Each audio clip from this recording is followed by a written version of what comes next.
So today we're going to kind of transition from negotiation into mediation. Just like the way negotiation had three phases, a beginning, a middle, and an end, the same can be said about mediation. Now, before I go into more details about mediation, I kind of want us to just do a quick recap of everything we learned in negotiation and how all those skill sets are then translated into mediation. With negotiation, we talked about position, feelings and needs, interest, building trust, probing questions, paraphrasing, the reframing, looking at internal biases, situational factors, worldviews. All of those skill sets that we discussed when we were having you be involved in negotiation are the same when we have you transition into mediation as a mediator. Now, there are key differences when we look at mediation, and one of those biggest things is that I look at mediation kind of as a facilitated negotiation. Facilitated negotiation meaning that you are now facilitating a negotiation between two parties. So in this case, you are acting as a neutral third party. Now, it's key to remember that we are a neutral third party and be cognizant of that, especially as we are engaging in the facilitation of the conversation that these two parties are having. One of the other unique factors about mediation is that as a mediator, when you bring your two parties together, there's an opening statement. Now, many times some people just want to immediately move into the nitty-gritty. This is what we're talking about. This is what's happening. But for me, the opening statement is key and critical, I think, to the long-term success of the mediation. So in your opening statement, you will basically discuss what your role is as the mediator, what you're there for. You're here to facilitate a conversation between both parties, really help them get to the root cause and the needs, how they can begin to move forward, what their role is in this conversation, and that the whole process is voluntary and everything discussed there is confidential. Really the outcomes of the mediation, that the outcomes are really based on their willingness to engage. And then what are the guidelines? This is where you're able to set up norms, who talks first, how do they talk, anything that you would want to add in terms of how you would want to facilitate that and what norms you want in order to feel comfortable as a mediator and for other individuals to feel comfortable, that's when you would discuss it. In the readings that you have, they kind of discuss the importance of the opening statement, and in class we'll practice more the opening statement and getting feedback on that. But that's kind of the beginning phase, and that really sets the foundation and the culture moving forward, when we really get into the largest and longest phase, which is the middle portion. So like we discussed, all of the different factors that should be coming out in the opening statement. Now, as we have talked about in various conversations, is the role of trust and trust building. And so you as a mediator needing to be key to be able to create a situation in which parties are able to engage and trust the process. There will be times when you're in the mediation when you may have little anger escalation, some anger volcanoes, and you just ensuring that you as a facilitator of this discussion are always being key to what is happening and really reading the conversation, and sometimes being comfortable with that uncomfortableness of the expression of emotion, because that is necessary in order for them to kind of get to those root causes and needs, moving beyond just the position. Another thing to really think about as you engage as a mediator is just like the way you had tendencies to engage in negotiation in a particular way based on your ICS preferences, the same will be said when you begin to engage as a mediator.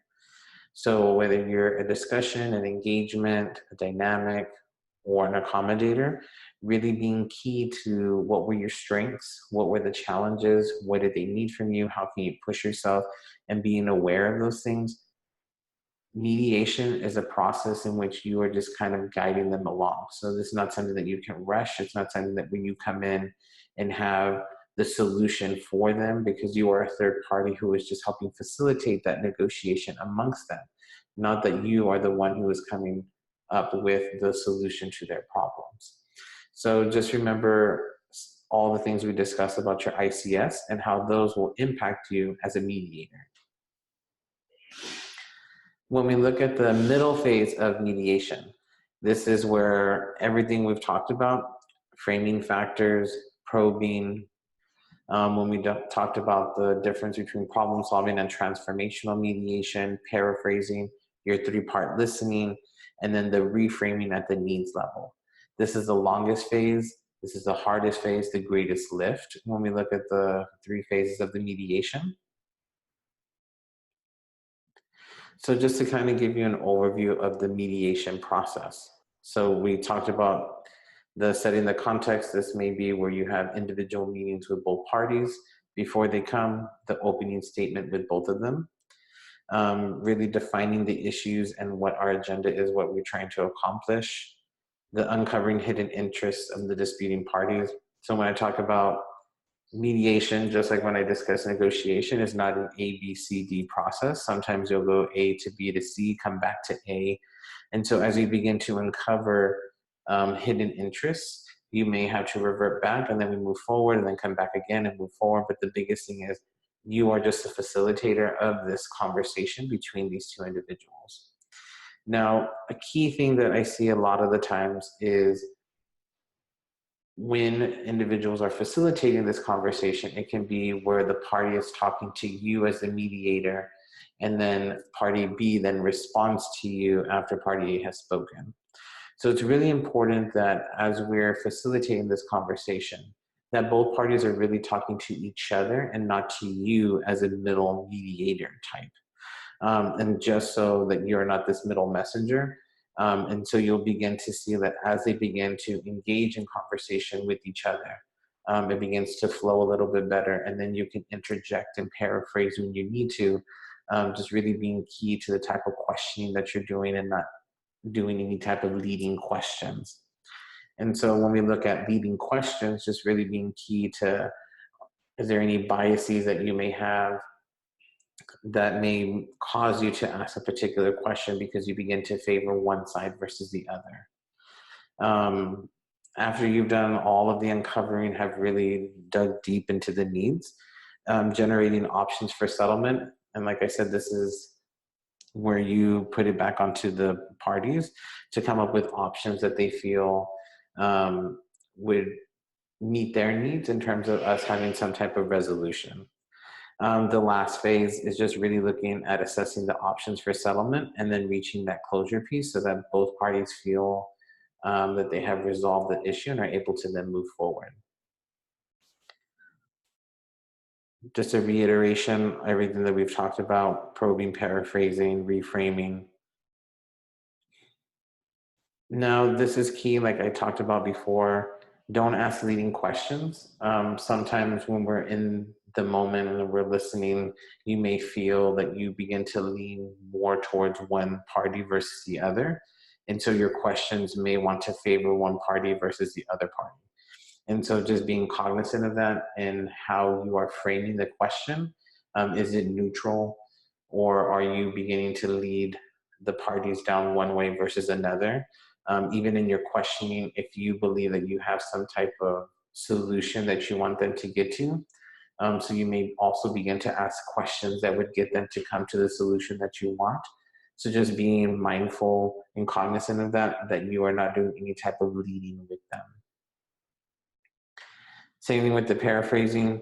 This also helps in terms of building trust and the empathy piece, where you're able to paraphrase to either the parties kind of at different pieces, segments of the mediation when you feel like, okay, this is a good place for me to paraphrase. So what I'm hearing from party A is this, what I'm hearing from party B is this. Am I clear? Am I correct? Is there anything else that you want to add? Did I miss anything? And then allow that conversation again to kind of go into its next segment. Same thing when we talked about at the end, just reaffirming the reframing of the issues at the need level. That's very important. Remember, we're wanting to build that bridge.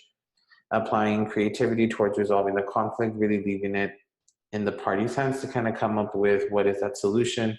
You can brainstorm with them, but really the ultimate is them coming in and having that mutual agreement between them. So how do we know that we have made it to the end? So when both parties are able to agree on whatever they have come up with, you can ask them if you Is this something that they want as a written up as an agreement? Is there some type of ritual to mark the end of this situation that they've been in? And so that is just really left up to them. You can kind of help facilitate that. But really, like I said, we're the third party, we're the facilitator. You really want them to be doing some of the major lift and them coming up to those agreements at the end and not us. So like we had talked about before when we looked at problem solving versus transformation, I'm not going to get so much into this because there was a video really focusing on transformative mediation. And so just to remember that you're there to empower both parties to really take ownership of their role in resolving the conflict.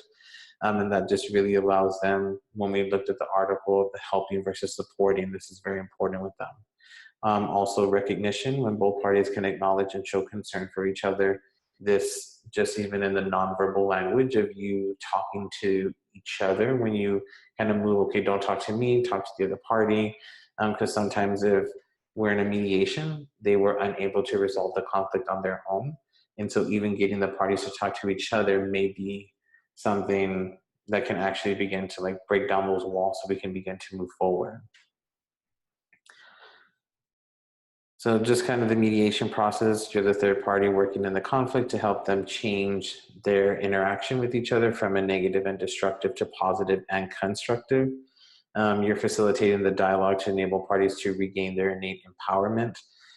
So as you begin, you'll kind of see, I kind of see this kind of as a rolling boulder that goes down the hill.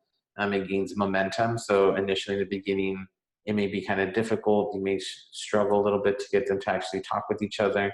And then once they're actually talking, them to regain their empowerment and control that they can handle this on their own. And then finally, just some things to really look back, reflections.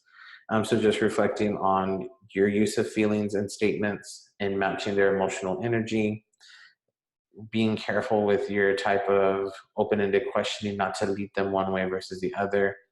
You're paraphrasing and summarizing, checking in on both parties and where they kind of want to go. When you kind of feel like they're moving in a circle, you can then understand, okay, we're kind of stuck on the positional level. Maybe a key question that you may need to ask to move them from position to needs.